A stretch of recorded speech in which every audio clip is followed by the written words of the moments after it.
king was distraught. He had lost a battle to his enemies. Many of his cohorts had fallen. His treasures were looted. He wandered far from the battlefield until he found refuge deep within a dark and silent forest. As he rested against a hard rock in the damp cold of the forest cave, the king thought about everything he had lost. Then something small caught his attention. A little black ant struggled to carry a single grain up the slippery wall. Its first attempt failed. Undaunted, the ant retraced its steps. Again it tried, and again the grain slipped from its grasp.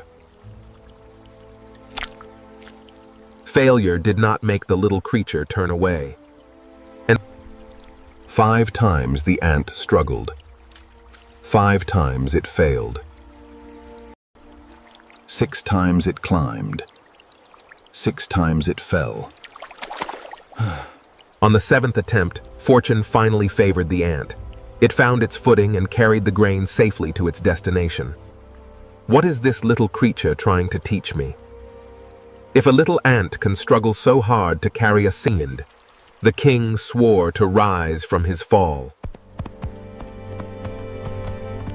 He moved from hamlet to hamlet, village to village, town to town, awakening courage in the hearts of his people. Soon he had gathered and trained a mighty force. He marched forth once more, and in a great battle he defeated his enemies, and the king reclaimed his throne.